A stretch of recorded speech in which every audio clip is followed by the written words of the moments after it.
मी सांगितलं की मराठा समाजाचे 57 मोर्चे निघले, जागतिक ऐतिहासिक कीर्तिमान स्थापन झाला. सुरेश भाऊ आरक्षण नाही मिळालं.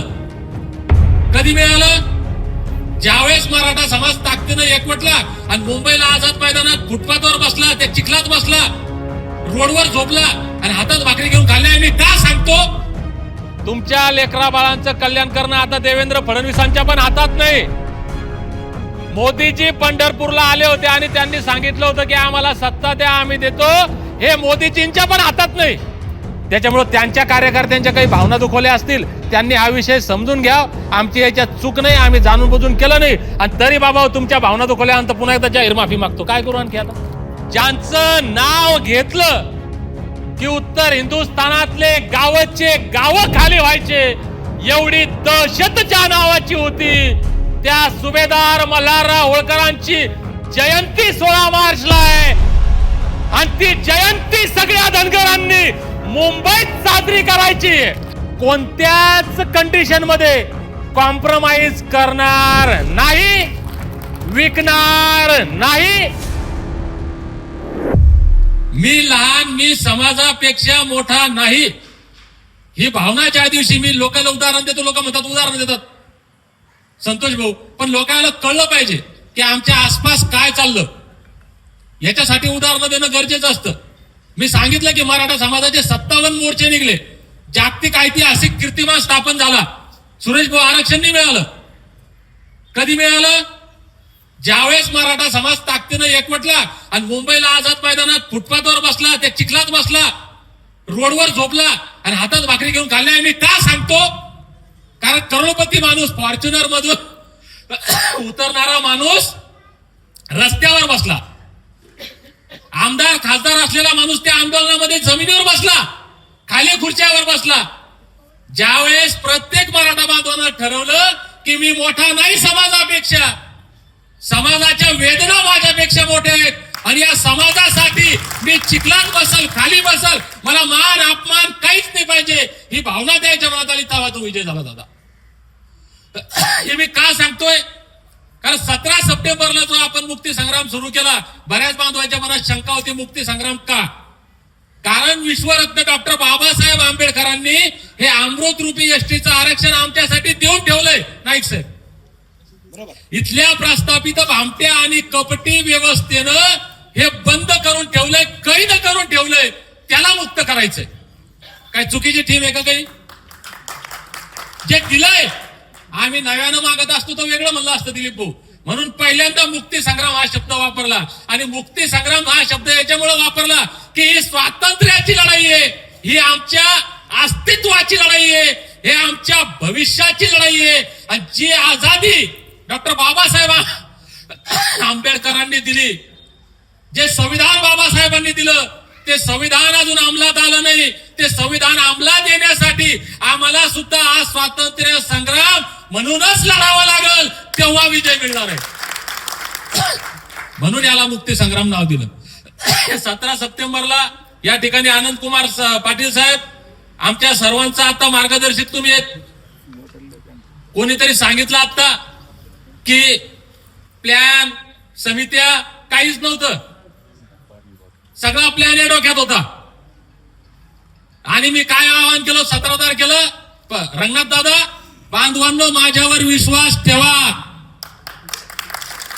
धनगर जमातीच्या एसटी आरक्षण लढ्याच्या इतिहासातला शेवटचा लढा असणार आहे आणि आमच्या लेकरा बाळांचं कल्याण होणार आहे. समाजानं विश्वास ठेवला. मग त्यावेळेस आमची टीम वगैरे काय नव्हती. बघा आमचे भगवानराव मातले असतील, सरपंच प्रल्हाद नेमाने असतील, सरपंच संतोष काळे, निखिल वीर, बाबासाहेब जोशी, आमचा कारभारी भाऊ आत्माने, शिवराम वीर, असे बरेच नाव आहेत. हे लोक जोडले. आमचं बाबासाहेब वैद्य हे सरपंच प्रल्हाद नेमाने याच्याशी बोलायला नव्हतं मी कधी. 15 वर्ष चळवळीत काम करतो सुरेश भाऊ. ह्या लोकांना पाहिलं नाही. हे लोक 24 तास माझ्यासोबत तिथं झाले. हे जोडले. हे प्री प्लॅन नव्हतं, काही समिती प्री प्लॅन काहीच नव्हतं. हे वेळेवर सगळे आले आणि वेळेवर ते आंदोलन उभं राहिलं. पण मी 17 सप्टेंबरला एक गोष्ट बोललो होतो की हा शेवटचा लढा होणार आहे, ते आपल्याला ठरवायचं आहे. अरुण भाऊ, की हा 17 सप्टेंबरला संपवायचा, 17 सप्टेंबर 2025 ला संपवायचा का 17 सप्टेंबर 2029 ला संपवायचा? कारण लढाया इतिहास आम्ही काय शिकतो, इतिहासापासून काय आम्हाला बोध होतो? तर काही लढाया अशा आहेत की ज्या लढण्याच्या अगोदर जिंकलेल्या आहेत, काही लढाया एका दिवसात जिंकल्या, काही लढाया 8 दिवसात 15 दिवसात, तर काही लढ्या वर्षानुवर्ष चालल्या. मग हा पण शेवटचा लढा जरी म्हणलो असेल आपण शाहीर साहेब, पण हा किती दिवसात संपवायचा हे कोणाच्या हातात आहे? दीपक बोराडेच्या हातात नाही. मी म्हणला आमच्या लेकरा बाळांचं कल्याण होणार आहे, सर्टिफिकेट मिळणार आहे, पण हे माझ्या हातात आहे का? नाही. देवेंद्र फडणवीस म्हणाले होते पहिल्या कॅबिनेट मध्ये देतो. तुमच्या लेकरा बाळांचं कल्याण करणं आता देवेंद्र फडणवीसांच्या पण हातात नाही. मोदीजी पंढरपूरला आले होते आणि त्यांनी सांगितलं होतं की आम्हाला सत्ता द्या, आम्ही देतो. हे मोदीजींच्या पण हातात नाही. मग तुम्ही म्हणसान अरे बाबा आता तुझ्या बी हातात नाही, फडणवीसच्या हातात नाही, मोदीच्या हातात नाही, मग कशाला बोंबलायला आंदोलन चाललं? तर आपल्या लेकरा बाळांचं कल्याण करणं, एसटी आरक्षणाची अंमलबजावणी करणं, सर्टिफिकेट मिळवणं हे तुमच्या हातामध्ये, फक्त तुमच्या हातात.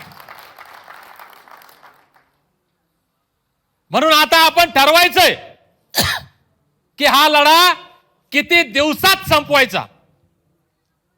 आता सगळ्यांनी सांगितलं, मी पण या विषयावर विजू भाऊ बऱ्याच वेळेस बोललोय.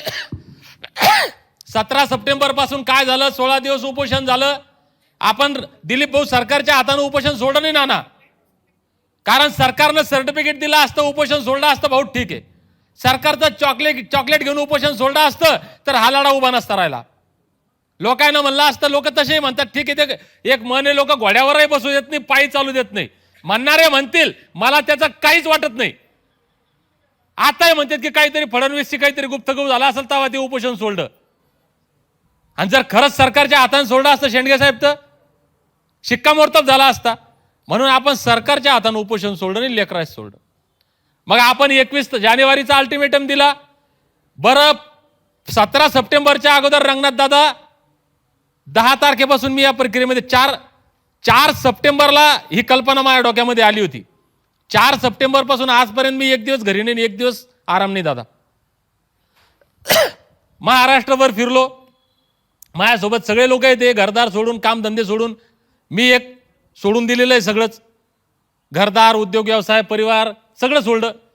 पण माझ्याबरोबर बरेच मंडळी, आता एखाद्याचं नाव म्हणजे की हे सुद्धा यायचे कामधंदे सोडून, त्यांचा अमूल्य वेळ, खिशातले पैसे. आता पातोंड साहेब, मी एक नाव घेतो, तुम्ही म्हणसान बाकीचे नाही का, पण हे पातोंड साहेबाचं वय काय, आता रिटायरमेंट आहे, काही गरज नाही उद्योग करायची.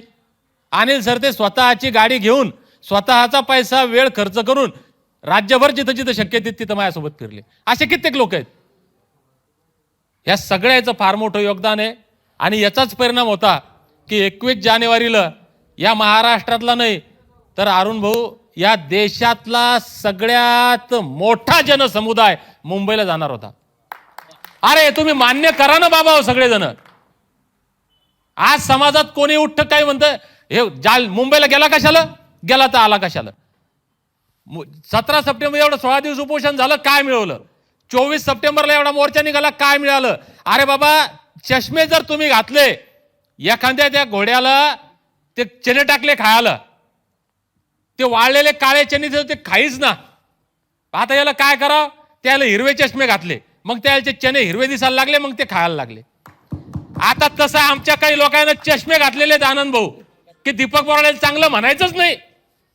दीपक बोराडे फडणवीसला मॅनेज झालेला आहे म्हणायचा, दीपक बोराडे टोपेला मॅनेज झालेला आहे म्हणायचा, दीपक बोराडे पवारला मॅनेज झालेला आहे म्हणायचा. दुसरं काही बोलायचंच नाही. हे ठरवलेलं आहे काही लोकांना, त्याला काही इलाज नाही. पण महाराष्ट्रातल्या सामान्य धनगरांना मी शेवटची विनंती करणार आहे की बाबा तुमचा चष्मा सरळ ठेवा आता. कारण आता ही आणीबाणीची वेळ आहे, ही निर्णायक वेळ आहे. दीपक बोराडे मॅनेज होत नाही, हे सगळ्यात मोठं दुखणं यांचं आहे.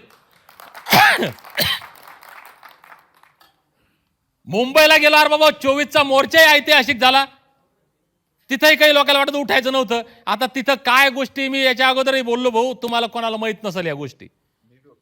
24च्या मोर्चाच्या अगोदर माझा बीपी 23 तारखेपर्यंत 85 होता. अरुण भाऊ 85 बीपी होता. 24 तारखेला माझा बीपी 200च्या वर असेल. कारण हे कारण आहेत. तो का निर्णय घेतला, त्या दिवशीचा कसा घेतला, याच्या मागची पार्श्वभूमी आहे. तो 24चा मोर्चा पटकन संपवाव आणि लोक आपापल्या घरी जाव, हे माझ्या डोक्यात होतं. कारण फायर ब्रिगेडच्या गाड्या बोलवल्या, ॲम्ब्युलन्स बोलवल्या, QRTच्या गाड्या बोलवल्या, दंगा काबूच्या गाड्या बोलवल्या, SRPFचे ग्रुप बोलवले, IG साहेब स्वतः येऊन बसले. प्रचंड प्रशासन दहशतमध्ये. मी त्यात आता काम केलेलं, लय दहशत होती. कोणत्या क्षणी काय होईल आणि आंदोलन पेटल हे सांगता येत नव्हतं. आणि माझ्या डोक्यात एकच होतं की संपलं पाहिजे आणि लोक आपापल्या घरी गेले पाहिजे. आता तिथंही म्हणले येलं वर घेतलं नाही. मी आज जाहीरपणे सांगतो, याच्यानंतर बोलणार नाही. आमदार गोपीचंद भाऊ पडळकर याच्यासोबत मी खूप काम केलंय. ते मोठे भाऊ आहेत माझे, समाजाचे नेते. मी त्यांना स्पष्ट बोललो होतो की भाऊ 24 तारखेच्या त्या मोर्चाच्या व्यासपीठावर आम्ही कुणालाही वर घेणार नाही आणि कुणालाही बोलू देणार नाही. तुम्ही समाजाचे नेते, तुमचा अपमान म्हणजे समाजाचा अपमान आहे, त्याच्यामुळे तुम्ही मोर्चात येऊ नका, ही मी जाहीर विनंती केलेली आहे त्यांना.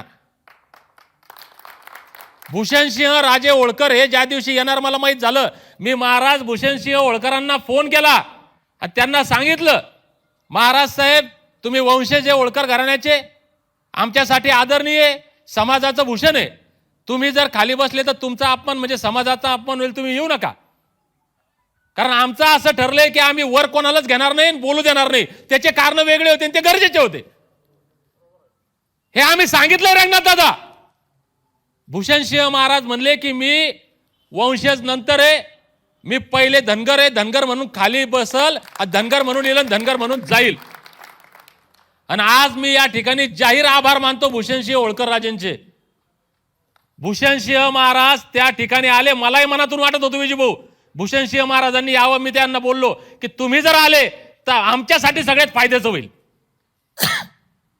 कारण तुम्ही जर आले, तुम्ही जर खाली बसले महाराज, तर उद्या संतोष भाऊ कोल्हे म्हणणार नाही मी लय नेता आहे, आमचे अरुण भाऊ, संजू भाऊ, प्रकाश नाना म्हणणार नाही, दिलीप रिठे म्हणणार नाही की मी नेता आहे मी खाली बसलो. तुम्ही जर खाली बसलेत बाकीच्या झक मारून खाली बसावं लागेल.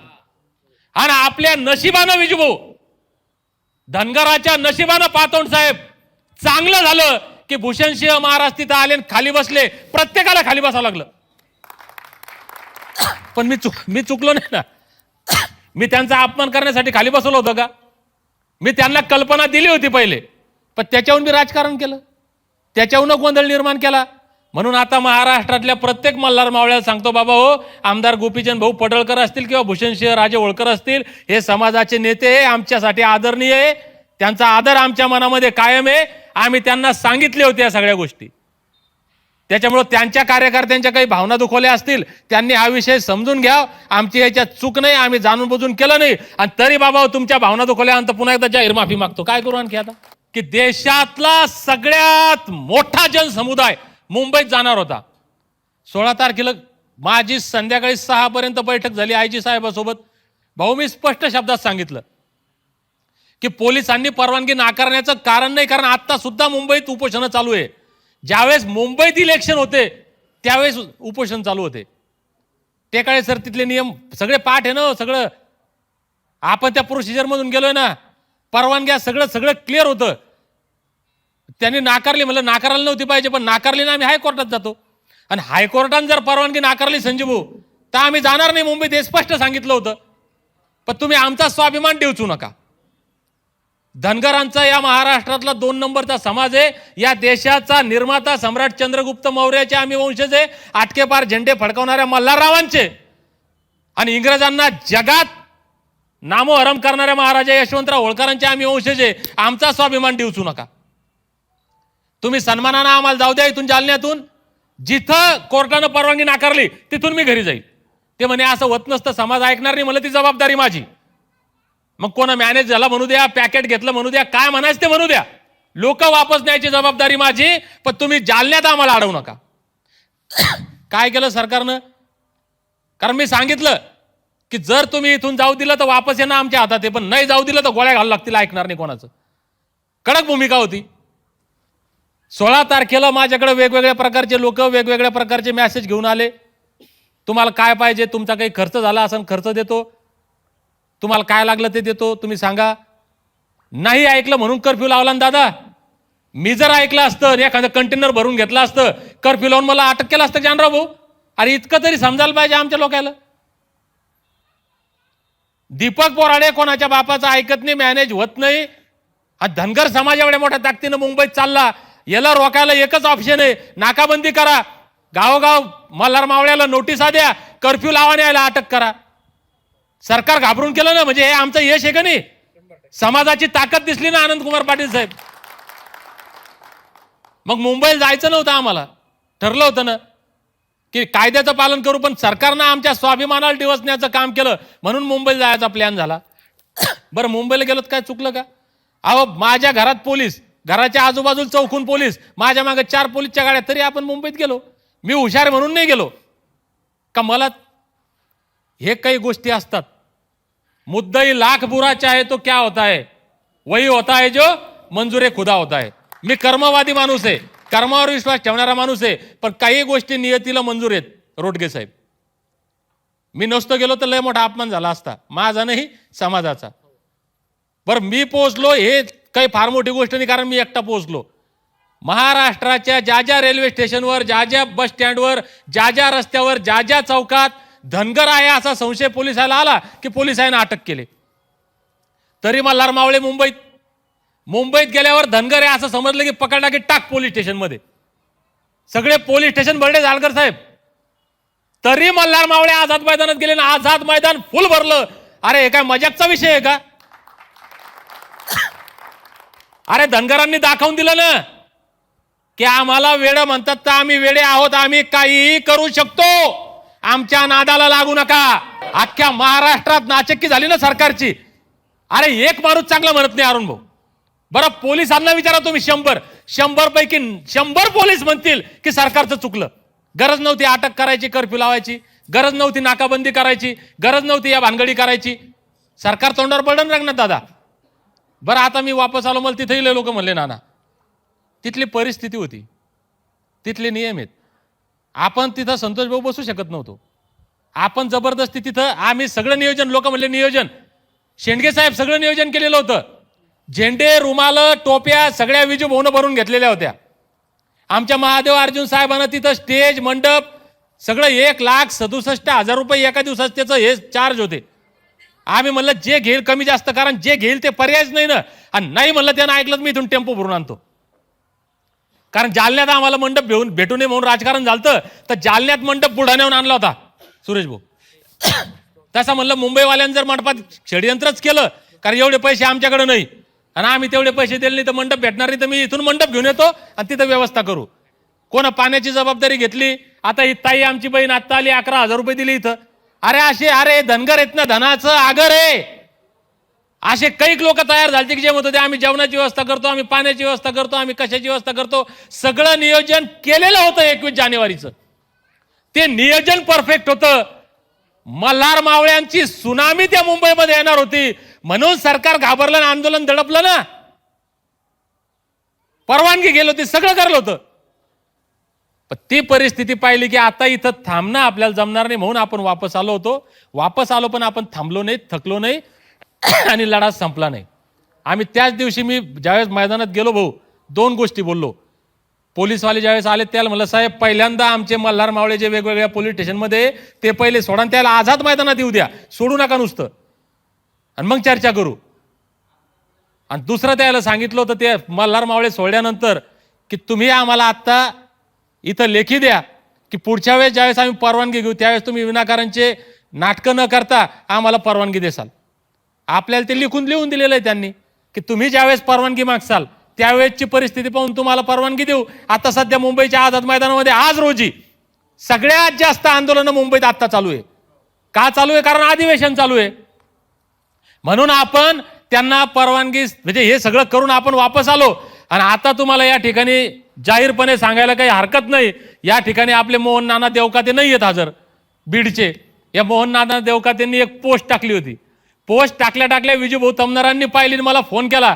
अरे म्हण दीपक भाऊ ते देवकाते नानाने एक पोस्ट टाकली, ते 16 मार्चला जायचं. अरे म्हणलं त्याला डिलीट करायला. आम्ही लगेच फोन केला, म्हणलं डिलीट करा. मोहन नानाला बी वाटलं असं डिलीट करा. आमच्या डोक्यात प्लॅन होता, आणि माझ्या नाही, मोहन नानाच्या नाही, का विजू भाऊच्या नाही. अरे जल जल कळतं, जल जल चळवळ समजती. जन जन मल्हारराव होळकर वाचलेत, त्या प्रत्येकाच्या डोक्यात प्लॅन येत आहे की 16 मार्चला मुंबईत जायचं. आणि आम्ही त्या 16 मार्चच्या परवानगीसाठी अर्ज दिलेला आहे.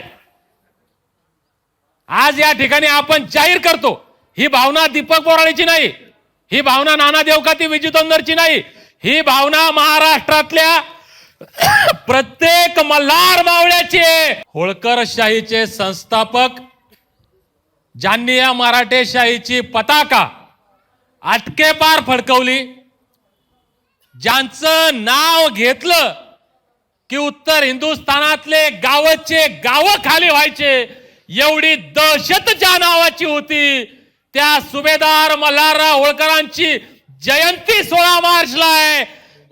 आणि ती जयंती सगळ्या धनगरांनी मुंबईत साजरी करायची.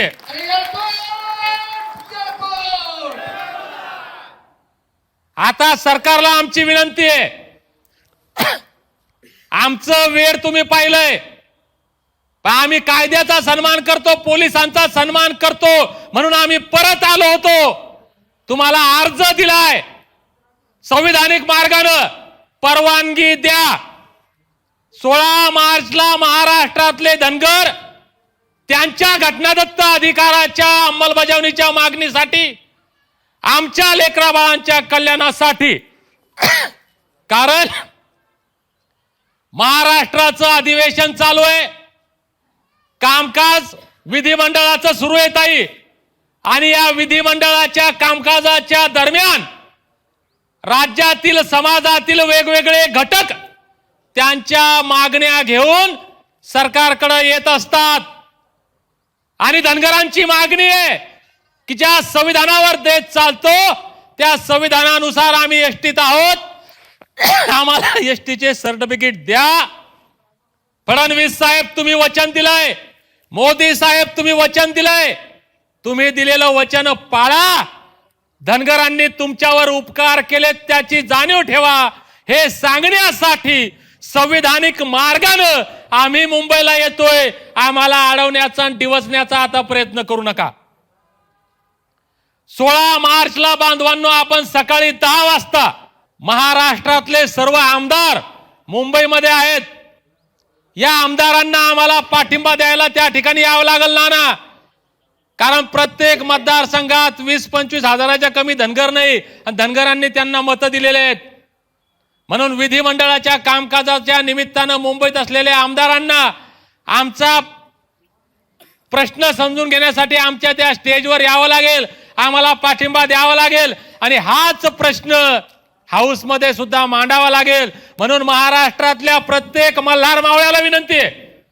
आता सुरेश भाऊ इथं आले, त्यांनी बोलून दाखवलं की 16 मार्चला मुंबईला जायचं त्यांच्या मनाला पटलं नव्हतं, कारण त्यांच्या मागे त्यांचा व्याप आहे. त्यांना असं वाटलं थोडा वेगळा विचार करू, पण ज्यावेळेस या 16 तारखेची भूमिका त्यांना समजली, त्यांनी स्वागत केलं, आनंद व्यक्त केला. तसा महाराष्ट्रातल्या प्रत्येक मल्हार मावळ्याला विनंती आहे, भावांनो, किंतु परंतु आता काही काढू नका. याच्या फार समीक्षा करायच्या नादात जाऊ नका. एक गोष्ट परत सांगतो, विश्वास ठेवा, जर तुम्ही महाराष्ट्रातल्या प्रत्येक धनगरानं ठरवलं, ताकदीनं मुंबईत गेले, 16 तारखेला तुमचा प्रश्न निकाली लागू शकतो. आणि तुम्ही जर कमी पडले तर मग महिना, 2 महिने, 4 महिने, 6 महिने, वर्ष किती लागल मी सांगू शकत नाही. म्हणून हा शेवटचा लढा किती दिवसात संपवायचा हे तुमच्या हातात आहे मायबाप हो. आमच्या अहिल्यामाईंच्या लेखी या ठिकाणी पल्लवीताई प्रातिनिधिक स्वरूपात आहेत. महाराष्ट्रातल्या प्रत्येक अहिल्यामाईच्या लेखीला हात जोडून विनंती आहे की मावल्या हो, तुम्ही अहिल्यामाईंच्या लेखी आहे, इथं फोटो आहे, हातात पिंड घेतलेला, पण हा फोटो हातात तलवार घेतलेला आहे. या जगात पहिली महिलांची फौज अहिल्यामाईंनी तयार केली होती. त्या अहिल्यामाईंच्या तुम्ही लेकी आहे, त्याच्यामुळं तुम्ही काही कमी नाही आणि तुम्ही मागं राहू नका. तुम्ही सुद्धा सर्वात पुढं मुंबईच्या दिशेनं निघा. मी खात्रीनं सांगतो, जर आपण एका दिवसात, मी जे म्हणलं की लढाया या लढण्या अगोदर सुद्धा जिंकता येतात. मी खात्रीनं सांगतो, आजची तारीख आहे 4 तारीख. आपण 15 तारखेला सकाळी 10 वाजता जालन्यात ज्या ठिकाणी महाराज राष्ट्रमाता अहिल्यादेवी होळकरांचं नियोजित स्मारक आहे, तिथून आपण क्रांतीची एक ज्वाला पेटवली भाऊ. त्याच ठिकाणी मल्हारराव होळकर, अहिल्यामाई होळकर आपल्या या मल्हार मावळ्यांना, होळकरांच्या नररत्नांना वंदन करून 15 तारखेला 10 वाजता सकाळी आपण मुंबईच्या दिशेनं निघू. संध्याकाळी 15 तारखेला मुंबईच्या वेशीवर मुक्कामाला जाऊ आणि 16 मार्चला सकाळी 10 वाजता मुंबईच्या आझाद मैदानात पोहोचू. मी तुम्हाला खात्रीनं सांगतो, तुम्ही हा ट्रेंड जरी शिवकांत भाऊ आपण मैलारे साहेब चालू ठेवला मोबाईलवर, या मोबाईलच्या माध्यमातून जरी एक क्रांती घडली आणि प्रत्येकाच्या मोबाईलमध्ये, मी नेहमी सांगत असतो, या मोबाईलमध्ये एवढी ताकद आहे की जालन्याचं सगळं आंदोलन फक्त मोबाईलनं मोठं केलं. मोबाईलनं आणि सोशल मीडियानं आनंद भाऊ. म्हणून या मोबाईलमध्ये जर एक ट्रेंड चालवला पिवळा, तुम्ही आत्ता आम्ही गुड मॉर्निंग गुड नाईट, या नेत्याचा वाढदिवस त्या नेत्याचा, बरं अरे फुसक्या सोडतात. मला लय लोकांचे फोन येतात, सुरेश भाऊ तुम्ही या विषयावर बोला, त्या विषयावर बोला. अरे बाबा या त्या विषयावर बोललं दिलीप भाऊ डायव्हर्ट होतं ना. किती प्रश्न आहेत तिथं. अरे दररोज सकाळ दुपार संध्याकाळ प्रश्न आहेत समाजाचे. शेतकऱ्याचे आंदोलन आहे, विद्यार्थ्याचे, आमच्या मायमावल्यांचे वेगवेगळे प्रश्न आहे. बरं आपण नाही बोललो तर तिकडून बोंबा बोंब करतात. आता काल त्या याचं बारामतीचं युनिव्हर्सिटीचं आता सुरेश भाऊन सांगितलं, आणखी कोणतरी सांगितलं. अरे बाबा तिथं वेगळ्या युनिव्हर्सिटीला नाव पहिले अहिल्यामाईंचं दिलेलं आहे, ते नाव खोडलं नाही, पण ट्रेंड गेला का नाही 2 दिवस मीडियामध्ये, बाकीचे प्रश्न गेले का नाही बाजूला. माझी हात जोडून विनंती आहे सगळ्या महाराष्ट्रातल्या प्रत्येक धनगराला, काहीही झालं, अरे मी सांगतो मी जबाबदारीनं बोलतो, माझ्या घरातलं जर कोणी वारलं ना तर मी 15 दिवस त्याची पोस्ट टाकणार नाही फेसबुकला, व्हॉट्सअपला. आता काय सांगू तुम्हाला. आणि मी जरी मेलो तरी पोस्ट टाकू नका 15 दिवस. एकच पोस्ट टाका मुंबईत जायची. काय गरज आहे बाकी पोस्ट टाकायची. कोण कुठून आपला मुद्दा डायव्हर्ट करण्यासाठी काय करल हे नाही कळत हो संजीव भाऊ लोकायला. आपले लोक साधे भोळे, मुद्दा डायव्हर्ट होऊन जातो. म्हणून महाराष्ट्रातल्या प्रत्येक धनगराला हात जोडून विनंती आहे, बाबा हो हे मोबाईल तुमच्या हातातलं सगळ्यात मोठं शस्त्र आहे. उद्या दीपक बोराडे मेला तर त्याची पोस्ट टाकू नका. पोस्ट टाका, 16 तारखेला मुंबईला जायचंय. काळे सर या जर पोस्ट एवढ्या जर पडल्या ना तर हे सरकार घाबरलं, चर्चेला बोलवल. आता संतोष भाऊनं सांगितलं राज्याची समन्वय समिती असणार आहे, जिल्ह्याची असणार आहे, तालुक्याची असणार आहे. आंदोलन आणि सरकार यांच्यासोबत डायलॉग करणारी एक समिती असणार आहे, आनंद भाऊ असणार आहे. कोणी तरी मला म्हणलं डिक्लेअर करू नका, कोणतरी सूचना केली. हा मोहन जानकर साहेब म्हणले डिक्लेअर करू नका. प्रत्येक समिती असणार आहे जानकर साहेब. आता ते डिक्लेअर करायची की नाही करायची आपण ठरवू. ही समिती असणार आहे. मी सांगतो ना, ही समिती अजून आपली बनली बी नाही, पण हा ट्रेंड जर उद्या संध्याकाळपर्यंत जर चालला ना जानकर साहेब, तर उद्या संध्याकाळी फडणवीस साहेब पत्र पाठवतील आणि म्हणतील बाबा तुम्ही समिती घेऊन चर्चा करायला या. कधी म्हणतील. त्यांना भीती तयार झाली तर ना, आणि ती भीती जर मुंबईत जाऊन बी तयार नाही झाली तर चर्चेला नाही येणार. ते म्हणतील बसा चाल द्या, तुमचं किती दिवस चालवता, महिनाभर, 2 महिने, 4 महिने, अरे 3 वर्ष 29 पर्यंत ना आमचं केंद्रातलं सरकार पडत ना राज्यातलं सरकार पडत. काय धनगरायला बोंबलायचं बोंबला आमच्या नावानं, म्हणतील का नाही म्हणतील. म्हणून आपला प्रश्न किती दिवसात सोडवायचा आपल्या हातात आहे. सर्वांना विनंती करतो की आपला फोकस, जसं मी सांगितलं होतं 17 सप्टेंबरला की मला इकडेही पाहायचं नाही, इकडेही पाहायचं नाही. अर्जुनासारखा मला तो डोळा पक्षाचा जसा दिसत होता तसं मला एसटी सर्टिफिकेट दिसतं. तसं प्रत्येकानं या गोष्टीवर जर फोकस ठेवलं तर खात्रीनं सांगतो की हा शेवटचा लढा असून आमच्या लेकराबाळांचं कल्याण होणार आहे. मी परत एकदा नम्रपणे महाराष्ट्रातल्या प्रत्येक मल्हार मावळ्याला सांगतो, इथं सगळे एक माणूस हजाराचा नाही तर लाखाचा आहे. दिलीप भाऊ हे सगळे फार मोठे लोक आहेत या ठिकाणी. हे सगळे आपल्या समितीमध्ये आहेत. परंतु ज्याला अजून असं वाटत असेल की माझं योगदान या ठिकाणी असतंय किंवा या ठिकाणी मी दिलं पाहिजे, सगळ्यांचं स्वागत आहे. महाराष्ट्रातल्या प्रत्येक बांधवाचं स्वागत आहे. त्यांनी त्यांच्या सूचना बैठकीत येऊन द्यायला मी प्रत्येक वेळेस सांगतो भाऊ, फोन करून द्या, मेसेज करून द्या, तुम्ही सांगा. या प्रत्येक तुमच्या सूचनेचं पालन या ठिकाणी केल्या जाईल. आणि सगळ्यात शेवटचं एक वाक्य बोलतो आणि थांबतो. आपण सर्व आपला अमूल्य वेळ देऊन या ठिकाणी एवढ्या मोठ्या संख्येनं या ठिकाणी आलात, सर्वांचे या ठिकाणी आभार मानतो. आणि सर्वात शेवटचं एक सांगतो, जे मी पहिल्या दिवशी बोललो होतो, बांधवांनो माझ्यावर विश्वास ठेवा. माझ्या आयुष्यातला हा शेवटचा लढा आहे. सर्टिफिकेट मिळालं तरी नाही मिळालं तरी मी खात्रीनं सांगतो, धनगर जमातीच्या एसटी आरक्षण लढ्याच्या इतिहासातला हा शेवटचा लढा असणार आहे आणि आमच्या लेकराबाळांचं कल्याण होणार आहे. परंतु हा निर्णय, ही शपथ माझ्यासारखी जर प्रत्येकानं घेतली तर. परत एक छोटीशी विनंती करतो, बांधवांनो विश्वास ठेवा. कोणी काही सांगू द्या. सुरेश भाऊ, दुनिया झाली. मी म्हणलंय सर्टिफिकेट मिळेल, हे माझ्या हातात नाही, हे फडणवीसच्या मोदीच्या हातात नाही, हे तुमच्या हातात आहे, समाजाच्या. माझ्या हातात एक गोष्ट आहे की मी हा लढा कोणत्याच कंडिशन मध्ये कॉम्प्रोमाइज करणार नाही, विकणार नाही. धनगरांच्या स्वाभिमानाला फटांगडे साहेब, रोडगे साहेब ठेच पोचू देणार नाही. धन्यवाद. जय मल्हार.